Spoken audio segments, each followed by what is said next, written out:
Hello दोस्तों। आज good Friday है तो उसके बारे में मैं आपको कुछ बताने जा रही हूँ। कुछ लोगों को इसके बारे में नहीं पता होता है, तो वो ये वीडियो देख के जान सकते हैं कि गुड फ्राइडे क्यों मनाया जाता है। गुड फ्राइडे ना प्रभु यीशु मसीह के लिए मनाया जाता है, क्योंकि जब उन्होंने जन्म लिया था, उन्होंने मानवता के हित के लिए जन्म लिया था। प्रभु के वो बेटे थे। प्रभु ने उन्हें खुद भेजा था कि तुम मानवता की रक्षा करने के लिए धरती पे जा रहे हो, लेकिन तुम्हें बहुत सारी यातनाएं सहनी पड़ेंगी। वो जानते हुए भी प्रभु यीशु ने जन्म लिया था धरती पे मनुष्य की खातिर। जब उनको सूली पे चढ़ाया जा रहा था, उससे पहले उनके साथ बहुत ही बुरे सलूक हुए थे। जैसे कि ना, उनको काफ़ी दिन तक तो जेल में रखा गया, और जेल में रखने से पहले उनके जो अनुयायी थे, जो सबसे प्रिय थे, उनके साथ रहते थे 26 लोग। 26 लोगों में से एक इंसान ने उनके साथ धोखा किया था, उनको खाने में जहर दिया था। और प्रभु यीशु ने पहले ही बता दिया था कि मेरे ही चाहने वालों में से कोई मुझे जहर देगा। जब वो प्रभु यीशु को पता था, लेकिन वो जहर वाला खाना तब भी उन्होंने खाया और बाकी शिष्यों को नहीं खाने दिया था। जब वो खाना खा रहे थे ना, तो जिसने उनको जहर दिया था उसकी आंखों में आंसू आ गए थे। प्रभु यीशु समझ गए थे कि ये पश्चाताप की अग्नि में जल रहा है। उसके बाद प्रभु यीशु को जिस सूली पे चढ़ाया जा रहा था, वो सूली को उनको ही लेके आना था वहाँ तक जहाँ पे उनको सूली पे चढ़ाया जा रहा था। तो उनको उस सूली से बांध के कोड़े मारते हुए वहाँ तक ले जाया गया। उसके बाद उनको ये दिखाया गया, ये मानवता की रक्षा के लिए आया, ये मानव का राजा है, मानव लोगों का राजा है, भगवान ने इसे भेजा है। तो उन्हें ना कांटों का ताज पहनाया गया था। कांटों का ताज पहनाने की वजह से उनके सिर से बहुत ज़्यादा खून निकल रहा था।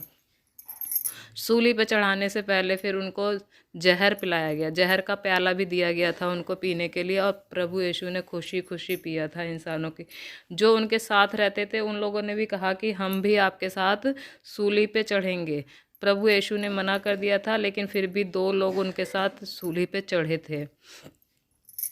और उसके अलावा उनके हाथों में कीलें मारी गई थी। मतलब उनको मारा नहीं गया था, जान से नहीं मारा गया था, हाथ और पैरों में कीलें मार के उनको सूली पे लटका दिया गया था। मतलब उनको शारीरिक और मानसिक रूप से दोनों तरीके से बहुत ही अत्याचार किया था यहूदियों के शासकों ने। वो ये दिखाना चाह रहे थे कि ये प्रभु के जो बेटे हैं, ये बड़े नहीं हैं, हम बड़े हैं। तो वो अपनी शासन को दिखाने के लिए, उनको पता था कि हम गलत कर रहे हैं, लेकिन उन्होंने अपने आप को ऊपर दिखाने के लिए ना प्रभु यीशु के साथ ऐसा किया था। और जिस दिन उनको सूली पे चढ़ाया जा रहा था ना, वो दिन शुक्रवार का था। तो इसीलिए शुक्रवार को गुड फ्राइडे के दिन के रूप में मनाया जाता है। उसके बाद फिर प्रभु यीशु ने जन्म लिया था, क्योंकि उन्होंने अपने जो अनुयायी थे, शिष्य थे, जो भी उनके साथ साथ रह चलते थे, उनकी बातों को मानते थे, उनको उन्होंने बताया था कि मैं फिर दोबारा जन्म लूँगा। तो प्रभु यीशु ने फिर से जन्म लिया था। उसके बाद से दिसंबर महीने में जब उन्होंने जन्म लिया था, तो मैरी क्रिसमस का डे मनाया जाता हैगा। तो ये प्रभु यीशु की सूली पे चढ़ने से पहले की कहानी थी कि उनके साथ कितनी यातनाएं दी गई थी। उनको कांटों का ताज पहनाया गया था, उनको हाथों और पैरों में कीलें ठोकी गई थी उनके ज़िंदा रहते हुए ही। फिर उनके ऊपर काफ़ी लोगों ने थूका था। मतलब इतने मूर्ख लोग थे कि सूली पे वो जब अपनी सूली को लेके चल रहे थे वहाँ पे, जहाँ पे सूली पे चढ़ाना था, वहाँ पे जा रहे थे, तो कितने लोग उनको गालियाँ दे रहे थे, कितने लोग उनको पत्थर से मार रहे थे, कितने सारे लोगों ने उनके मुंह पे थूक दिया था। बाद में जब वो सूली पे चढ़ गए तो उन लोगों को पछतावा, लेकिन ये पछतावा करने से कोई फ़ायदा नहीं था, क्योंकि वो काम गलत कर चुके थे। तो ये प्रभु यीशु ने बताया हैगा अपने इस आचरण में कि हमें कुछ भी करने से पहले सोच समझ के काम करना चाहिए कि हम क्या कर रहे हैं और किसके साथ कर रहे हैं, बाद में हमें पछताना ना पड़े। तो सोच समझ के किया गया काम में हम पछता।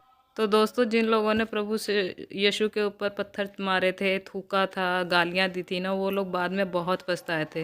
लेकिन प्रभु यीशु का कहने का मतलब था कि कोई भी काम बुरा नहीं करना चाहिए, किसी के साथ तो बुरा बिल्कुल भी नहीं करना चाहिए।